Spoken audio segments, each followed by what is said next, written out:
Welcome to the Book of Urm, Chapter 4, Your Very Own Solitude. Your Very Own Solitude. Ravses sat with her legs tucked beneath her on a large barrel against the main mast of the Blue Star, a small twin-sailed caravel crewed by 6 and carrying 2 other passengers beside herself, her son, Piecora, and Rultin. It was sometime in the late morning, and the travelling companions had just eaten a late, simple breakfast of fruits and molasses-drenched potato cake served by the ship's cook. Ravses had her heavy cloak pulled over her with the furred cowl covering her head and concealing most of her facial features. The sun shone bright in the pristine blue sky, and a cold-biting wind blew in all directions from the passing Angriluin river waves. Despite enjoying the warmth of the sun, its brightness hurt her sensitive eyes, and even its dim rays in the morning might damage her pale, sensitive skin.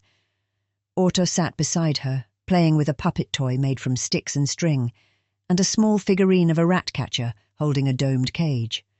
The game involved timing and dexterous fingers to keep the rat-catcher from capturing a black rat which dangled on its own string. She looked to her left, toward the front of the boat, and saw Piecora seated on the edge of the deck, her legs on either side of the prow, chiselling at a branch with a sharp knife. Rultin stayed below deck to sleep off the breakfast. An elderly man approached her with a steaming mug and a bowl of hot porridge. He was clean-shaven, with short-cropped grey hair and receding hairline. His tall frame was clothed in white and gold robes, with symbols of the radiating sun. Over these robes he wore a heavy white cloak, lined with rabbit fur. Your face markings match those of Dog, god of the sun, Apollo, some also call him, he said affably as he approached. They match my very own. He gestured to a gold sun motif on his long, billowy sleeve. Ravses recognized him as one of the other 2 passengers on the Blue Star, the other one being what she assumed to be his guard, based on their interactions together. "I know not what they mean, kind sir," she replied cordially. "They were applied by a Xianjian the day before yesterday."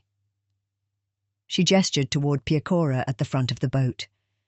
The old man handed her the steaming mug and gave Artur the bowl of porridge. "The Xianjian guide marks her charges, then? And Mutan's, might I wager, from your accent," he said. There was only kindness in the man's voice, but still Ravses felt a surge of paranoia at his discovery of her origins. "Does he like cinnamon? The cook makes a delightful bowl of sweet cinnamon porridge when he's in the mood, and I chanced upon him just in the nick of time to sell my soul for this luxurious remnant," he said light-heartedly. Artur looked up at his mother, and she glanced down at him and said, "Go on." Then Artur grabbed the wooden spoon and began eating the porridge hungrily. "That's a good lad," said the old man as he sat heavily on an adjacent barrel beside Ravses. "Try some of that coffee," he said to her, pointing a long, bony finger at the steaming mug. "Vaudupan coffee, fresh from this morning. Lift your spirits right up." She smelled the coffee's aroma and agreed that the coffee had a rich, earthy, exquisite smell that she had not encountered before, despite the many exotic flavours of Unscavian coffees she was familiar with back in Muth. "Do you know Piecora, then?" she asked after taking a sip of the coffee. It had a bitter taste with a warm, wholesome body that soothed her throat when she swallowed. "Who doesn't in these parts?" said the old man. "Bit of a hero around Coast Haven and the southern coast, mostly here on the east side of the Angriluin and out to Enigrad, which is a city that takes kindly to Xianjians and is most like them in temperament. More than any other city, at least. Oh, they love her over there." "You're not from Coast Haven or Enigrad, then? I don't hear the Havener accent, like Rultin's, and you certainly don't seem to have a Xianjian temperament," she said as she pulled together context from the man's words. "Astute, you are," he said, looking down at her and smiling while clinking his mug with hers. "I'm from Dolgithad. Cathwertis is my name." He held out his bony hand in greeting. His fingers were especially long. She clasped it gently with her own and noted how small it was in his palm. A strong gust of wind blew her hood back, briefly revealing her small white horns and pale pink goat's eyes, and she quickly reached back and pulled it back over her face. Cathwertes waved his hand dismissively at her. "No need to hide from me or anyone else on this vessel, milady. You're safe, for now." "Sun hurts my eyes," Ravsés said, "but thank you." She kept the hood over her head and checked to see that Autor was also appropriately covered. "How do you know what I am? What we are?" "Oh, I'm familiar with Unscavia, milady, as well as Velastrum Tapetius and the good work of Rultin's Sagery, and now Museus Antiquatum Endium, and the late Serpendis." He took a long draught of coffee, then continued to himself. Things are changing quickly, expanding. A lot of money all of a sudden. Massive changes. When they happen this quickly, it's hard to keep up, navigate through it all. No idea what it looks like on the other side. I understand Rultin's anxieties. "I can hear that you are well learned, my lord," Ravsés said. "You sound like a scholar." Cathwertes chuckled and said, "Cannot hide myself from you, just as you cannot hide from me." He squinted his eyes into the sun in the high east, trying to discern the distant shoreline over the waves of the great river. Ravsés could see a blurry greyness in the distance where he looked. "My station is Third Bishop of Dolgithad, High Inquisitor of the Temple Library of Apollo, or Dolg. You might say I may well know a few things here and there. Look there, far over the water, into the east. Do you see that distant rain?" He pointed with his arm outstretched before him. "I can see a grey patch of sky, yes," she replied, while squinting through the painful brightness of the sun. He leaned down toward her and said, "That is why you travel by river, and not land, to your destination. Not safe on the road, not in your case. And to avoid the road between Coast Haven and Knightsport, you have two choices, either the river or the sleepless hills, where it always rains and the dead roam openly." "The dead? What do you mean?" she asked. He took another gulp of coffee. "There is a song about it," he said before he began singing in a deep baritone voice. "Standing upon the sleepless hills, I've lost my way from the road. Wander among the sleepless hills, through the dusk my lantern glowed. On my way south to Coast Haven, upon the long eastern mare, I camped aside the darkened road, horse and wagon also there. A misty night with tainted wind, on which was heard a sound.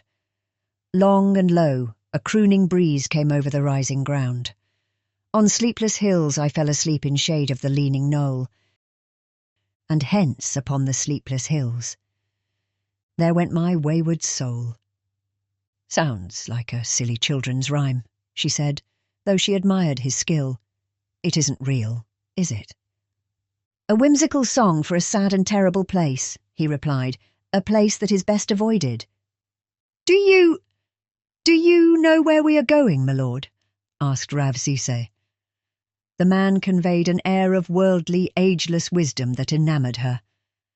"To Knightsport," he said, "and then further up the East Mare to Alagost.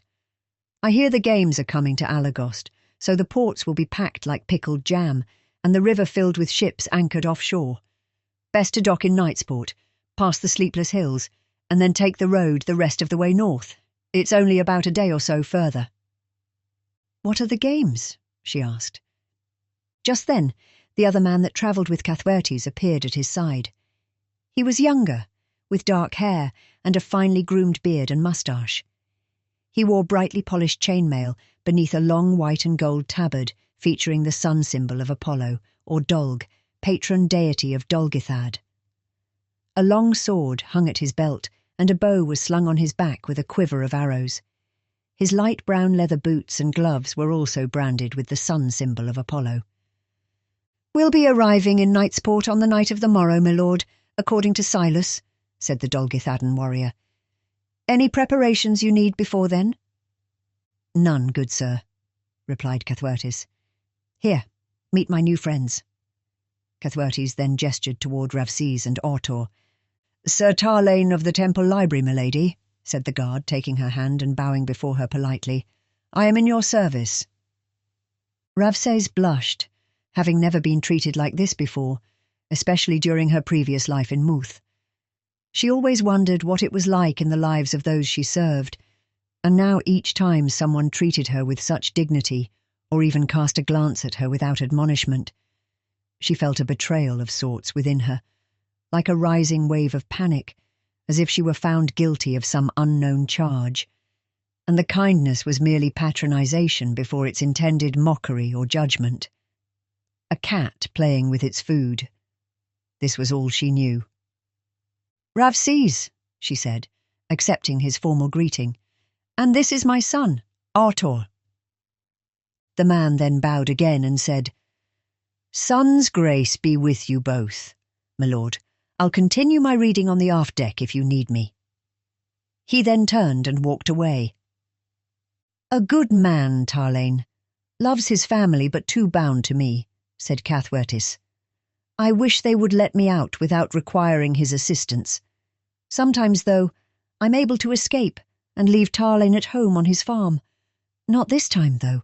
Gods be damned." "Escape?" asked Ravses. "I chafe within the confines of the Temple Library. Too stuffy, too closed in. There's a world out there, Lady Ravsesi. Gods! There's a large, complicated, mysterious world out there, and I want to know what's happening, how it's all connected. Books only get you so far, you know." "I guess," she replied. "I've seen my share of the world already, thank you very much. I don't think I'm ready for it." "You've already taken the leap," said Cathwertes. "Now you must swim, and if you cannot swim, you must learn, and learn quickly for your sake and your son's. In your previous life in Muth, you were surrounded by people, fulfilling the dictates of everyone around you but your own. Now, you are truly alone, and it is yours, your very own solitude, yours to shape into whatever you want it to be, for you and your son." Ravses quickly looked down at her hands, suddenly fighting to contain her emotions. I gave up so much," she said softly, her voice quivering. She thought of Dorglir walking out of the door of the apartment and into the rain, mourning she might never see him again despite never loving him, not in the way he wished for. "Be at peace with yourself, my lovely child," said Cathwertes kindly. "Your bravery is boundless, and your strength is ungovernable. Look at where you are now. Look at how far you've come. For you to have followed your heart without any guarantee of the future, to cast aside the shackles of obligation and embark on this journey of discovery for both you and your son, is truly something to behold, milady Ravses. I marvel at you and your strength, even though you cannot yet see that for yourself. For I know it all feels lost right now, listless and unmoored in this frightening world, and it is easy to look back at the comforts of familiarity and yearn to return to that life. But there is nothing for you there, not any more, now that you've tasted freedom. You can never live in that world again. Artor will grow strong and proud, with his own thoughts, dreams and ambitions, all because of you. He will love you for this, more than anything else, for the rest of his long life. And this is a happy truth that you should find rest in for your weary heart, young Ravsesi. Be at peace with yourself, and face your adventure together boldly. It is yours, and yours alone." She found herself unexpectedly leaning on the old lord's arm, and holding it tightly while she sobbed quietly to herself, feeling all her years of enslavement, resentment, and self-loathing pour out of her, leaving her blissfully empty, an exhilarating emptiness that she could now begin to fill with whatever she wanted in the days and months and years ahead. Looking up, she saw Hero perched above them on a rope spool, looking back down at her intently, his head cocked to the side as if listening to their conversation. On the third day of their northward voyage on the Angriluin River, the Blue Star finally came to rest against the humble riverside docks and pylons of Knightsport. The Blue Star was the largest ship allowed to make contact with the docks here. Anything larger had to drop anchor further out and row a tender to the docks. Smaller, lesser craft, from single-masted sloops to ships' boats and dinghies, crowded the docks. They slowly bobbed up and down in the water, drifting in the strong Angriluin southerly current and straining against their hawsers. A thin film of ice coated everything that hadn't been melted by the sun earlier. Ravsesi and Ortor carefully stepped off the caravel and onto the creaking wooden docks on solid ground once again. Ortor immediately began drifting and swaying, not able to gather his legs yet after roughly 3 days on the river, tacking against the current. Ravsesi herself felt a little wobbly on her legs, but knew from experience that it would soon pass. The docks bustled with activity as people dressed in winter garb, perhaps hundreds of them, milled about, shouting and greeting and embracing each other heartily. Dock workers hustled around them with ropes and rigging, their tools clanking at their sides. "That there be the River Watch, o'er on the other end o' the docks," said Rultin, pointing through the crowd from where they stood. Several people looked down at him as if he were pointing at them directly, and he waved them off. "We should get ye there quickly and see if they got any rooms left. Let's get out of this crowd, and watch your step. Ice be building up in a shade." The town of Knightsport was a river town on the great Angriluin River, where the dense deciduous forest of Dari Londoth met the river along its banks. The Eastmere Highway, a well-maintained road that paralleled the river's eastern shore from Coast Haven all the way north to the town of Connolin, near Kelganost, ran through the middle of Knightsport as its main thoroughfare. In the centre of the town, the road widened into a large market lined with shops and businesses of all kinds, as well as temporary stalls and kiosks and carts littered through the midst of the market. A large circular stone fountain upon which was sculpted a large harp set within a towering wave stood at the market centre. Water poured down from the harp and splashed into the circular pool at its base. As cold as the day was, the water in the fountain was not yet frozen over. The town received traffic all year round, as patrols, merchants and various other travellers often stopped in the town, by river or by road, while passing through on their way to Coast Haven to the south, or Alagos to the north, Cannonia's throne and seat of power. Non-locals filled the town daily and nightly, many of whom had familiarity with the residents and businesses. Rarely did strange foreigners pass through Knightsport without at least an extended, querying stare from the locals, followed by idle gossip. Ravses jumped as Piecora landed heavily next to her with a loud thump on the wooden dock. Then Piecora gripped Ravses on the shoulder as she steadied herself. "Whoa! The land sways beneath me. As seductive the sea may be, it will never be for me," Piecora said. "Stag! All of these people! Can I stay on the boat?" She attracted many stares from the crowd, which Ravsesi was grateful for, as it meant less eyes on her and her son, both of which covered themselves with their heavy hoods and cloaks. Piecora, however, held her antlers proudly on her head, and in general she was a powerful specimen of humanity to behold. Rultin grabbed Ravsesi's hand and pulled her through the crowd. She, in turn, held Arta's hand and pulled him along with her. Last came Piecora, unencumbered by the crowd as she shouldered through them like foliage in a dense forest. "Come on, Sienjan," Rultin said, "before you stir something up." Ravses thought she heard among the surrounding muffled reactions. "Is that the Sienjan guide? What is she doing here? Who does she take into the wildlands? Who is her sponsor? Where is she going? Why is she here? Who is her charge? Do all Sienjans look like her? Does she fight in the games? Gods! She seems mean!" Ravsesi pulled her hood tighter around her face from fear of the encroaching nosy crowd and pestering voices. She held Ortor tightly next to her and kept her hand on his hood so it wouldn't fall back. The crowd inside the River Watch mimicked the docks, packed into almost all available spaces. The warm air smelled of well-travelled humanity. Every table was taken in the large common room, and people of all shapes and sizes, mostly all working class, milled about, eating and drinking, laughing and jesting. A line of people stood waiting at one end of the bar, where a youthful blonde woman of high energy worked at serving drinks and arranging rooms in the inn's multi-level floors upstairs. Ravzes couldn't tell who was checking in or checking out. Several male and female servers, along with a few children that Ravzes noticed, hustled through the crowded common room balancing plates and drinks during what Ravzes observed to be the establishment's peak gathering and feasting time of day. She studied the room and its occupants silhouetted against the roaring hearth fire in the wall opposite the bar, trying to discern locals from foreign travellers like themselves, and those travellers who frequented the town often enough to be familiar with the locals, greeting them like distant family, laughing and embracing and sharing the tales of their lives since they last met. What were the topics of conversation here in Kananaya? What were the issues, the controversies, the conspiracies? Who was sleeping with who and who owed money to whom? What did they love here? What did they hate? What kept them up at night?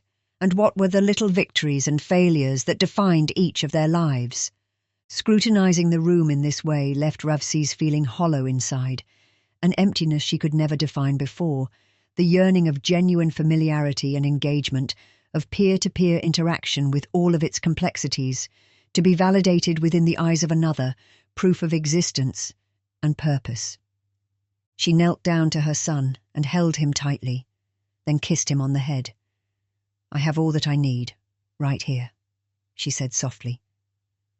Briefly, his hood fell back, but she quickly pulled it over his head again. He protested, but she said, "Not now, love. Not until we get to our room." "Find yourselves to your corner and Piecora, guard 'em close.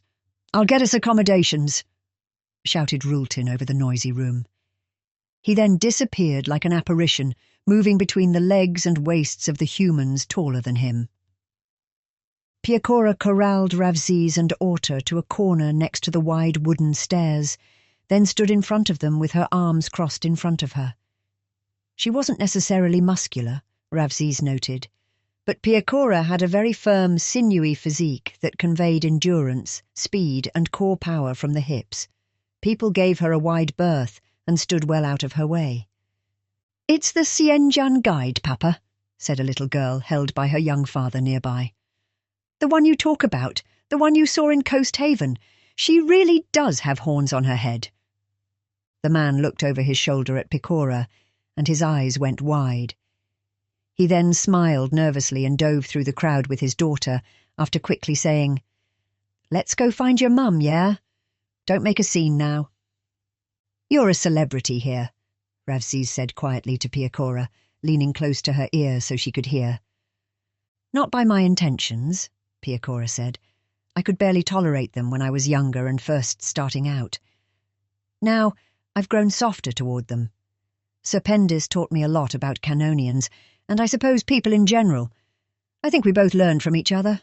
Poor bastard. I miss him now."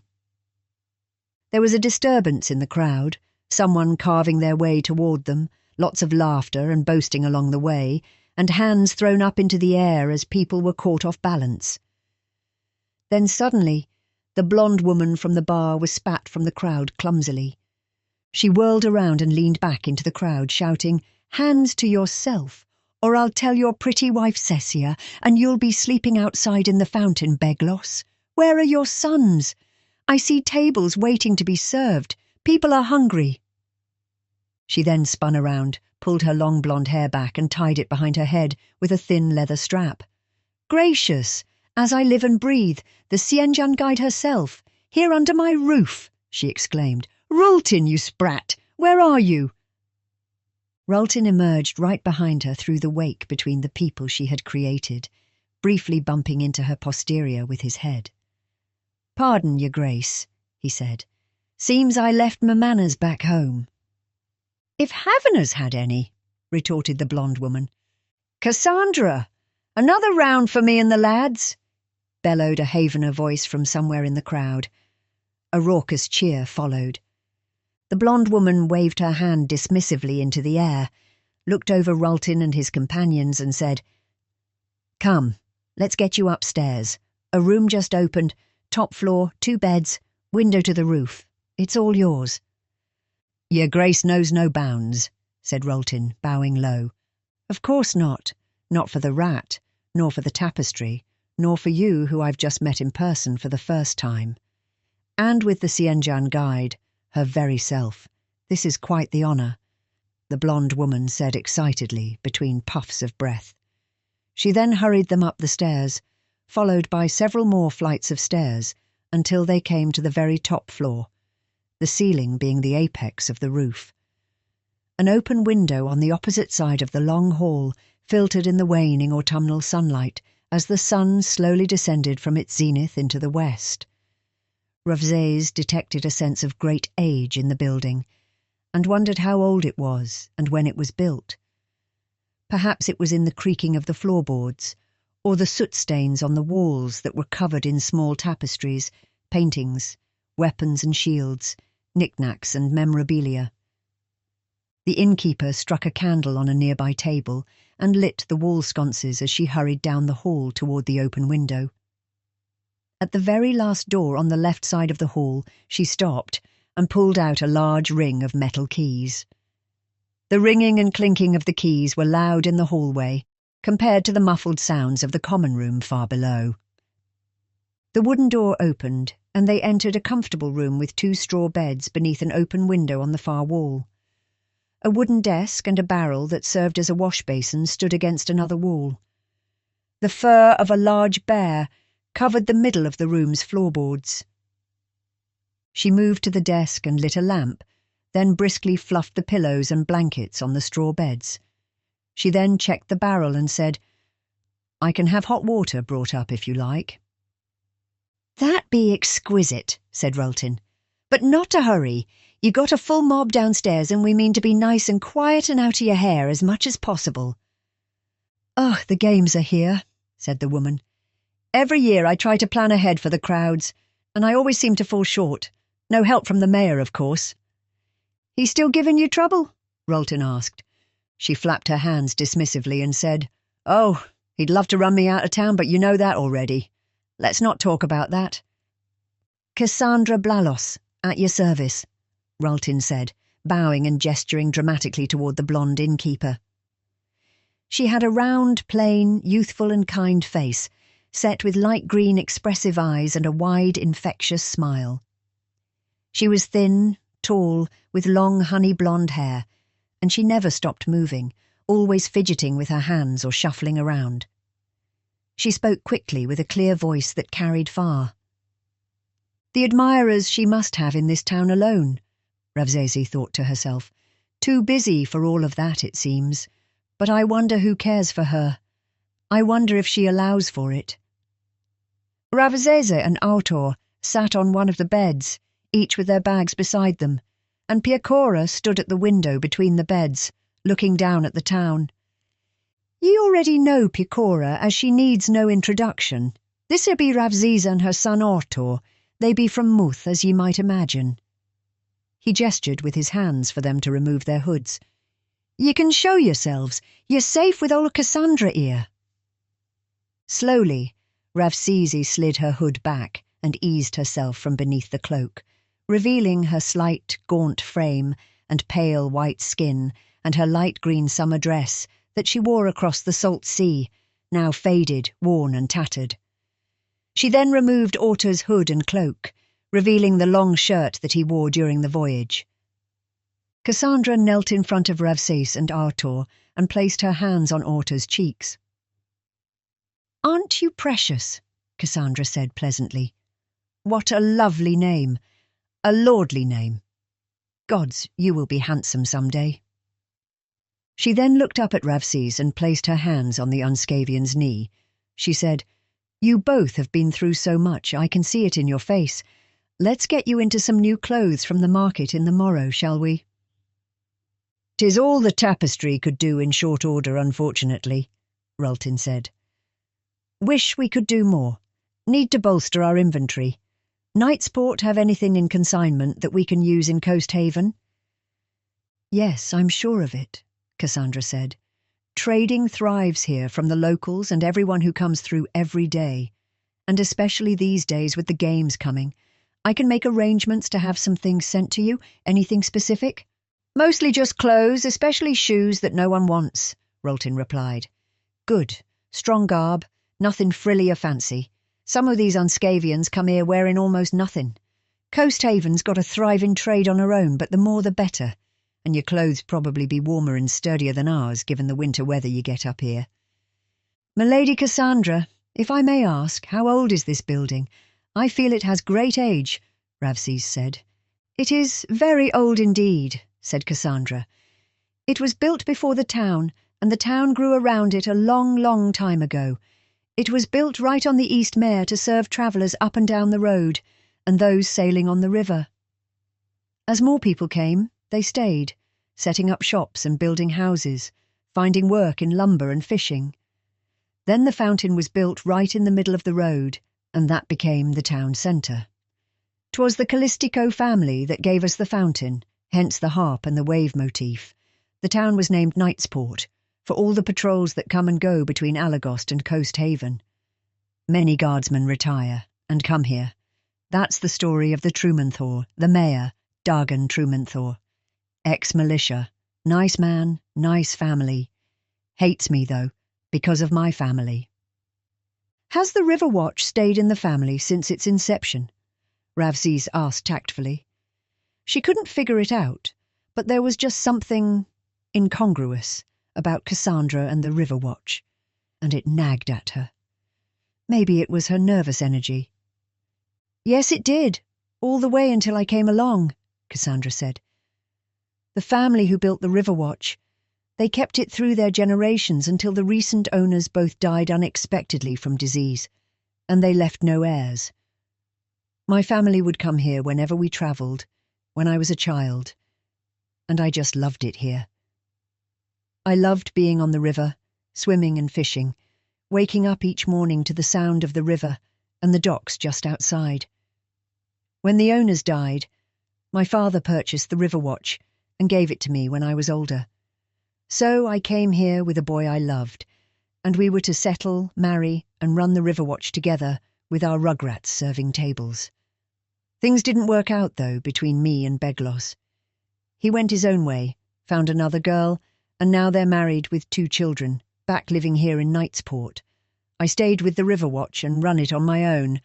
And, oh my, that's my whole life story. She laughed heartily. Yes, there is much age, love, and heartache in these old timbers, Ravses said, gazing at the wooden rafters of the slanted roof above. I wish you all of the best with it, but mostly I wish that you might find someone who fills your soul and your heart when it is depleted. One can only go so far alone until they are utterly spent. Ravses could feel Piecora's eyes on her from behind as she spoke. Cassandra stood, then slumped her shoulders as if shaking off an exterior shell that required effort to maintain, revealing a sallow, tired face, no longer gleaming with inner light, but lost in a haze of fatigue. Ravses stood up and took Cassandra's hand. I've disarmed you. I'm sorry, it wasn't my intention. Sometimes I say things that seem to just come out on their own. Do you have children? No, said Cassandra sadly.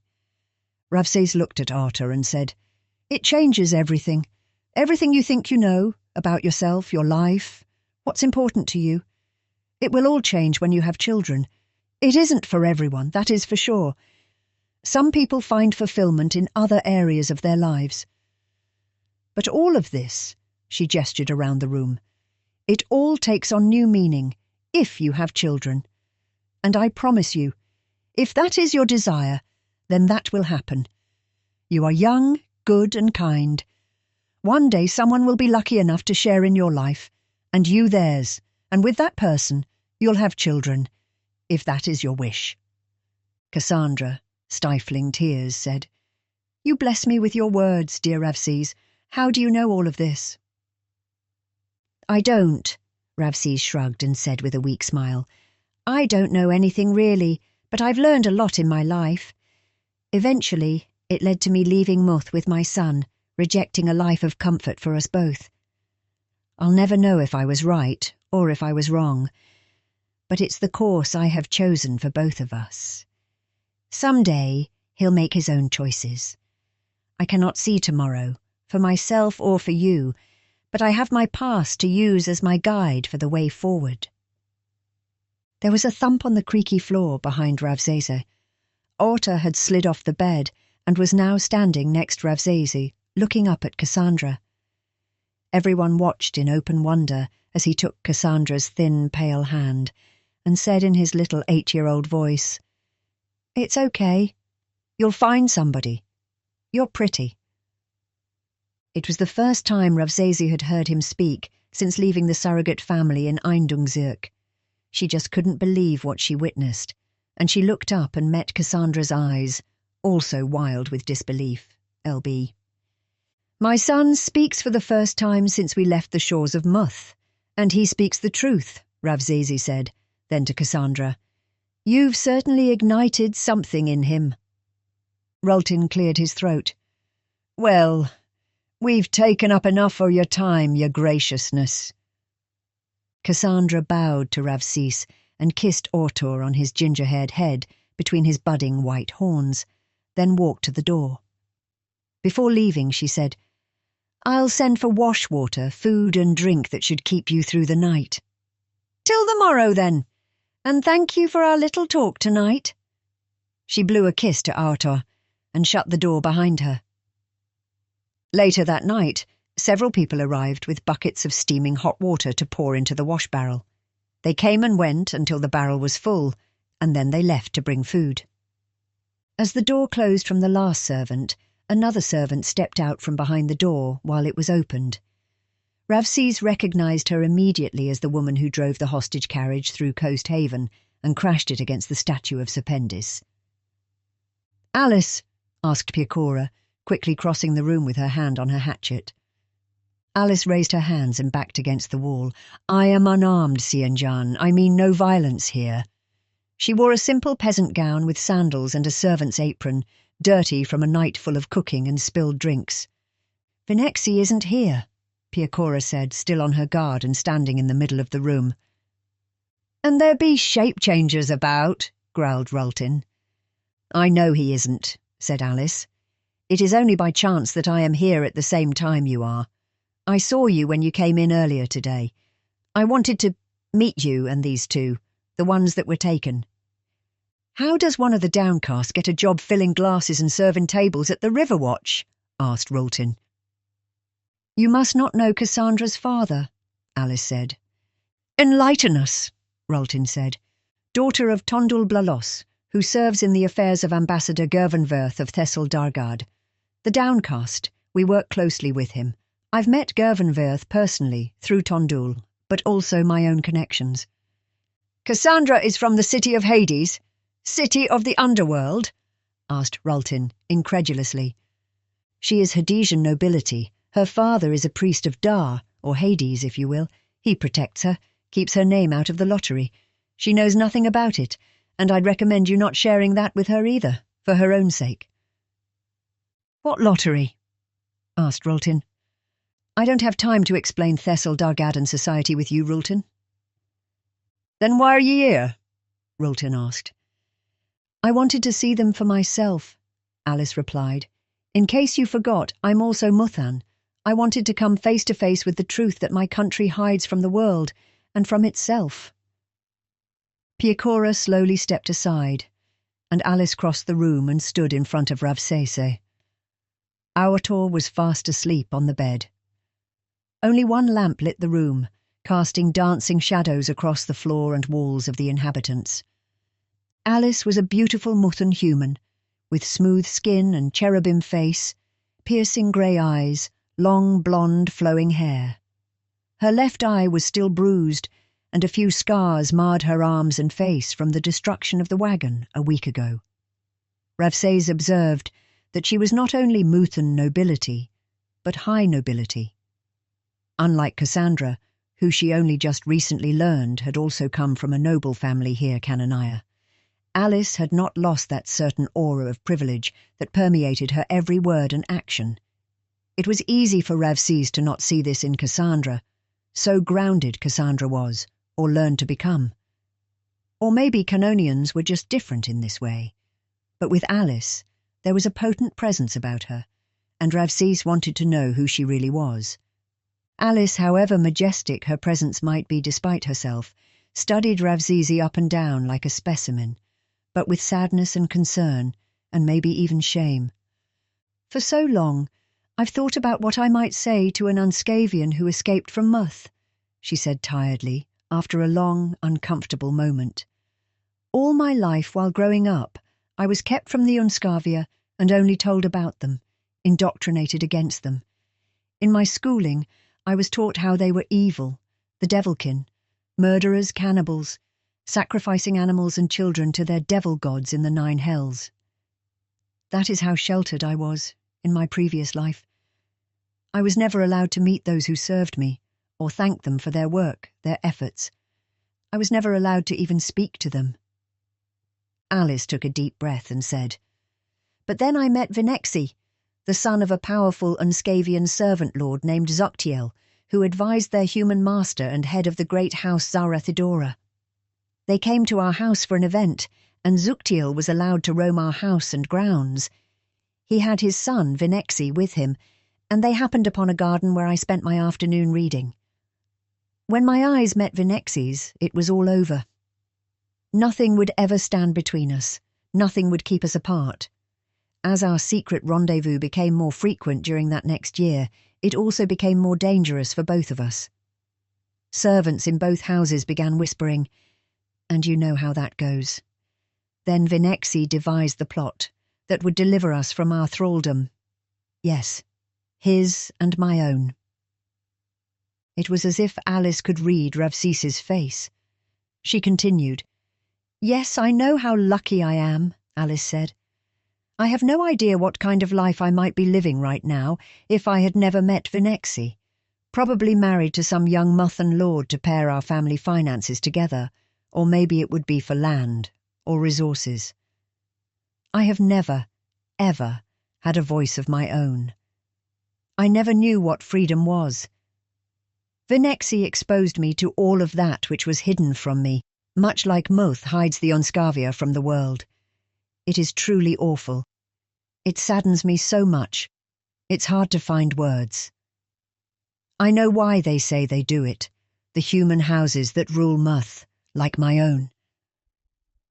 She walked to the window to look out at the people going about their lives, unaware of what secret the walls of the Riverwatch protected.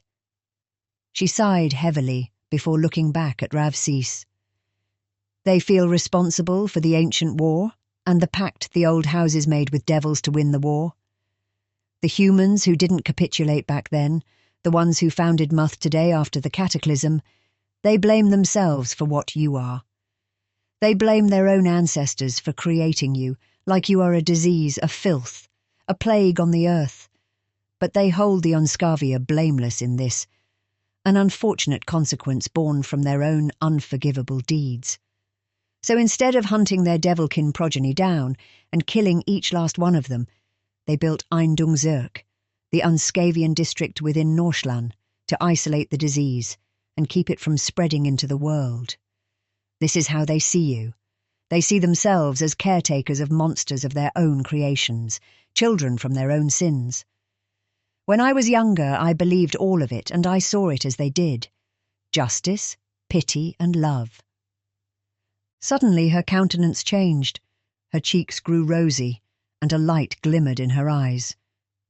"But then I met Venexi, and my whole world changed," Alice said, the impact of their love visible in her expression. She paused for a moment, as if to enjoy thoughts of him.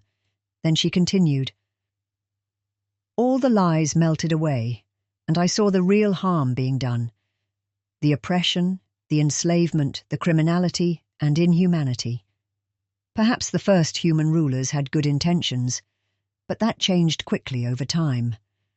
Now Eindungzirk is a playground for the human elite to come and act out their horrible fantasies with impunity, and there is no consequence for their actions. So we left together, much like you did, stowaways in a Muthan ship bound for Canonia." Mine was the Fundicelt Swole, a warship. What was yours? Ravsesi stood motionless during the entire time that Alice spoke, not even certain if she were breathing. So much of what she said instilled conflicting emotions of fear, dread and anger. But then there was pity and a strange sense of kinship which she found impossible to rationalise.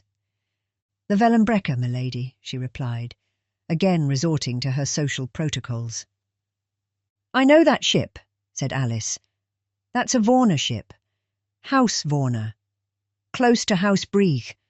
Lots of history there, also with my family." "If I may," said Ravsesa hesitantly. What is, or was, the name of your house?" Alice sat on the side of the bed and hid her hands in her face. "I cannot tell you," she said emotionally. I should not tell you." "Why not?" said Ravsesa, sitting next to her and breaking free from her social protocols. "Certainly Vinexi knows. What good is it to keep it secret? I have enough reason to keep the family I serve secret too, you know. But I care not. That is all behind me now. It cannot touch me." "But it can and will," Alice said, looking at her with wet eyes. "You are in grave danger as long as you are in Canonia. You cannot flee from this, not in Coast Haven, and not here. Soon they will find you and come for you." "How do you know this?" asked Ravsés suspiciously. Alice turned to face Ravsés and took Ravsés's hands into her own. "What I say cannot leave this room. Do I have your word?" "Of course," said Ravsesa. Alice looked around the room at the others. Roltin threw his hands up and said, "Welp, I'll be going to get a drink and find a good book to read downstairs then. Maybe fall asleep in a big chair next to the fire. Ye hash all of this out and get it over with by breakfast." He left, shutting the door behind him. Piecora, who sat on the other bed, said, "They are my charge. I am not leaving, but you have my word." "I know you are friends with Vinexi," said Alice. "He cannot know what I'm about to say. It will complicate things too much. Right now we both hope to find each other on the other side of all this. But if he learns of what I couldn't tell him earlier, I fear it would destroy us." Piecora shrugged her shoulders, then stood up and crossed the room to the door and said, "You have my word. I'll guard the door." A long silence passed before Alice began speaking. "The Chancellor to the Muthan King was behind your escape from Muth," she said, "as he is also behind the kidnappings." Ravsesa blinked, unsure of what to make of what Alice just said.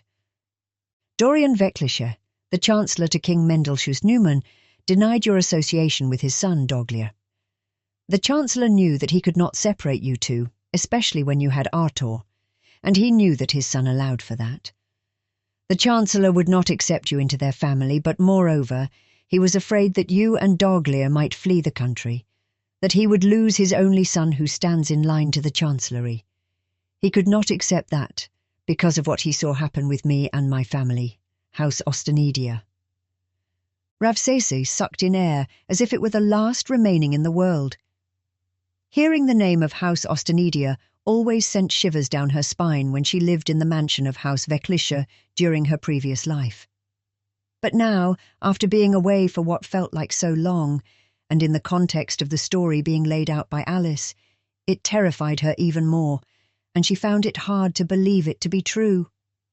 House Ostenidia was the most enigmatically powerful house in Muth, lords ruling over lords of lesser houses. Their influence came down from such lofty heights of Muthan society that only those among the elite Muthan houses even knew of House Ostenidia. Some whispered that Ostenidia carried even more influence than the king's house, House Numeran.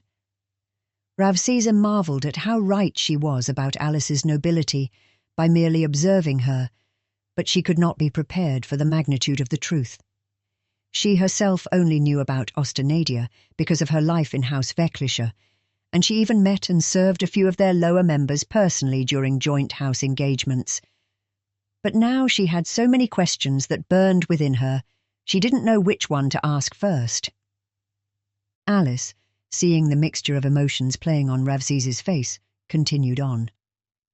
I was considered stolen by Venexi's family, and Venexi's father, who once had the respect and honour of his human master's house, House Zorathadora, was cruelly put to death, as were his mother and siblings. It was never made public, because they would never dare to anger my family and spoil the honour of my house by exposing my relationship with Venexi, an Unscavian. Now House Ostanidia looks for both of us to this day, and this is what Dorian Vecklisher feared the most. He couldn't accept you or your son into the family, and he agonized over the prospect of losing his only son. His two other children, both sisters younger than Doglear, would never serve as Chancellor, so Doglear was in line for everything. To avoid the possibility of his son leaving Moth with his new young family, he quickly sent word to the Cannonian nobleman, Hectomai Ganta of Vlanstrad, who kidnaps children and raises them into gladiators for the Cannonian Games, which are ironically here in Alagos now. The Chancellor sold your son, and you by extension, to Ganta, and notified him of when you would arrive in Coast Haven. The Chancellor then orchestrated your escape from Muth, just you and your son, all behind his son Doglear's back. He did this through numerous machinations and proxies, so none of it could be traced back to him. If he could make you and your son disappear without blood on his hands, then he could get Doglear back and refocused on his purpose of taking over the Chancellery when Dorian retired. And how would Doglear know any better? Wasn't it he who sent you to Eindungzirk to have the child despite his father's wishes against it? And wasn't it he who skimmed off his father's coffers to pay for your needs and your surrogate family? And since the Chancellor condemned you and your son to never be accepted into the family, how could Doglear blame you for desiring to leave Muth if the choice were your own? He knew you were unhappy. He knew you felt that you and your son's life were in danger as long as you remained in Muth, even in Eindungzirk. All Doglear had to do was believe his father's lie, that you left on your own, that you found a way to gain passage on a ship and flee the country on your own, probably thanks to the surrogate family or other contacts you made while living in the district. And that, my dear, was an easy lie to believe. You even believed it yourself, but it was Dorian Vecklisher behind it all. It was the Chancellor who orchestrated your defection from Muth on the Wellenbrecker, only to sell you and your son to the Cannonian noble Hectomai Ganta, another slaver. Ravzezi was frozen in shock, her life drained from her limbs, but she was able to mutter the question that most burned in her. How do you know all of this? That, I'm afraid, is the final piece that I have held hidden until now, and besides the cruel and horrible fate of Venexi's family, this is the other piece of information that he must never know about. Not until we both are far, far from these lands and finally living our own life together. It would cripple him. Do you promise me this? Ravziza slowly shook her head and said, I do. You have my word by stag. Again? Piecora chimed, standing by the door but listening intently to their conversation. Alice gripped Ravzi's hands with hers tightly. Her palms were sweating. She whispered, We now sit within the very shadow of Lady Albumnocta, the name given to the Queen of Thessal Dargad, and wife of Lord Nigruflumen, the name given to the King of Thessal Dargad. But these are not their true names, we all know. The King's true identity remains a mystery to me that I have not yet solved. But the Queen, she is no Cannonian. She is Alathulda Ostanadia herself, the matron of Ostanadia, my own family that I fled from in Muth. I have learned all that I know from my connections with Thessal Dargadan nobility through the Downcast Thieves Guild, including Cassandra's father, Tondul Blalos, who serves the ambassador to the throne of Cannonia in Alagost, Lord Gervenberth. Messages pass in secret between Thessal Dargad and Norshlan of Muth, between matron Alathulda Ostanadia and Chancellor Dorian Vecklisher, for the capture of Venexi and myself. And now they seek you and your son. They work in concert with Hector my Gunter and his resources to retrieve that which has been sold to the nobleman from Vlanstrad. That is why I say that you are in greater peril than you could have possibly known before we spoke tonight." Alice stood up and began to pace across the room, working off a nervous energy. "For my part, I have chosen this peril, and I navigate it willingly right under the nose of the matron of House Ostanedia herself, here in Cannonia and within her own city, Thesseldargad. But I have the downcast behind me, for they do not love either their king or queen, and would love nothing more than to see them toppled. And yet, Album Nocta and Nigraflumen have been ruling since the very foundation of the city began ages ago, soon after the founding of Cannonia. Long lives for humans, wouldn't you say? No one questions their age, as if a spell lays over the entire realm like a blanket of ignorance. They stay out of the public eye, hidden from scrutiny, so some believe they are merely figureheads served by multiple people. Others believe they don't truly exist at all, except in name, and a council rules on behalf of the two names. But no one questions anything, for the reprisals are harsh and effective for those who do. I can go on about the plight and politics of Thesseldargadan society, especially as it relates to the rest of Cannonia. But to answer your question, this is how I know. I am in the centre of it all. I've read the transcripts that pass between Norshland and Thesseldargad. I know what happened to you and your son, and I know who has been trying to kidnap you and why. And this is why I came down to Coast Haven, to disrupt their plan to accost you at the knife's edge. Never in my dreams did I expect to see Venexi there, and as a rat, oh, I love him even more now. But that must wait, and he can never know what I have told you tonight. He must be protected from this information." Ravsesi slowly let the air out of her lungs. Despite everything had just learned, the one thing that singularly conquered all else in her mind was seeing Doglia leaving the apartment and stepping into the rainy alley that night in Coast Haven. Now with the realization that he doesn't know his own father pulled all the strings that led to her escape. She knows this because she saw it in his eyes on that very night, and in the way he became defensive when he stood up to defend himself in supporting her in having their child, sending her to Eindungzirk, stealing from his father to meet her needs, and even sailing from Muth across the salt sea to see her in Cannonia, all behind his father's back. If she loved him, or even if she told him she loved him, even if it were a lie, would he have stayed? Would it have been that easy to keep him here in Cannonia? And together with Ortor they would run from the wrath of Chancellor Dorian Veklisha, much like Venexi and Alice run from Ostanedia? Had she known what she knows now, she could have ruined the Chancellor's life, and perhaps even caused the fall of House Veklisha, if she were a spiteful woman. But she wasn't, and she didn't love Doglia, and she only wanted Muth to be gone from her life so she could raise her son on her own terms. No, she would still have let him walk through that door, into the rain, and out of her life. Nothing would have changed, had I known what I know now, she thought to herself as her eyes refocused on Alice. But then a new thought crept into her mind, one that introduced a new strain of worry for the poor girl who sat before her. "Alice Andregia Ostanedia, is it then?" she asked. "Just Alice, please. Let's never utter the name Ostanedia outside this room, or ever again after this conversation, shall we?" Alice replied.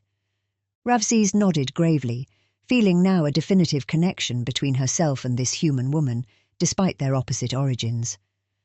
"I certainly shall not, nor shall I say aught else of our talk this night. But before we end, I do have a question about you and Venexi. You both came over the Salt Sea together, correct?" "Yes, it was on the Fundicelt Swole, and though we were stowaways, our accommodations were far better than what is typical for Unscavians. Did Venexi dream during your voyage together?"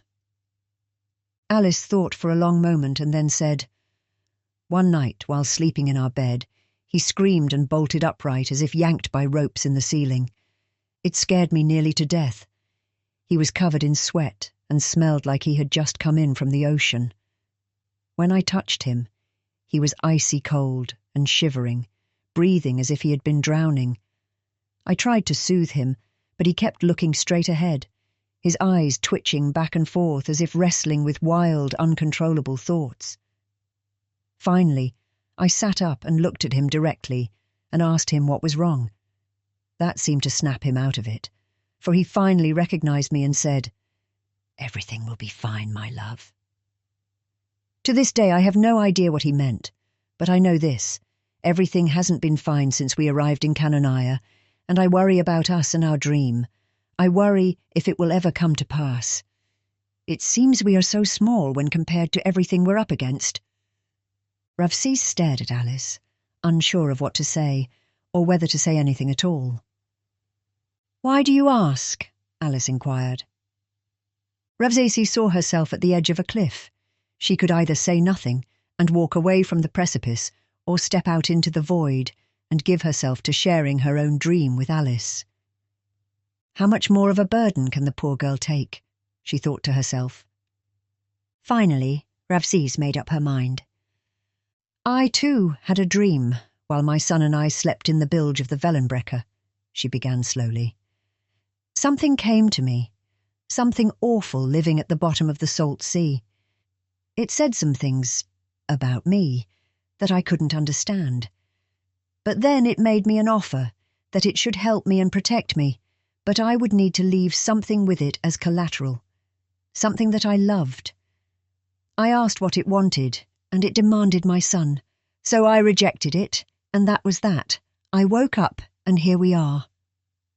Alice's eyes glazed over and stared into nothingness beyond Ravses's shoulder. "I think he said, 'yes,'" whispered Alice. Ravses touched Alice's chin to refocus on her and said, "If his dream were like mine, then only he knows what the beast demanded from him. In my case, it was the one thing I cared most about, and it said that it would only hold on to it for a while until I retrieved something for it. Something at the bottom of the Callistico mansion in Alagost. I do not know what task was given to Vinexi, but if he truly said yes, then we can conclude that he gave up something that he cares deeply about until he completes this task, whatever that may be. We do not know what either of these things are, do we?" "No, we don't," said Alice, looking lost. How would we know what was given to the thing in his dream? How do we know what task this pact demands from Vinexi?" "Only Vinexi knows, but you are his betrothed. He has devoted his life to you. I would be extra careful if I were you, Alice. Like me, you might also be in more danger than you thought, before we spoke tonight. That is, if you truly were the one he gave to the beast for collateral." Alice shook her head slowly and looked at Ravsese with eyes blurring with tears. "It wasn't me. No. I know it wasn't me. Only one person he cared for more than me, and that was his father." Thank you for listening to this chapter from the Book of Urm. If you enjoyed this reading, like and subscribe to our channel, and consider supporting us at the Book of Urm at patreon.com.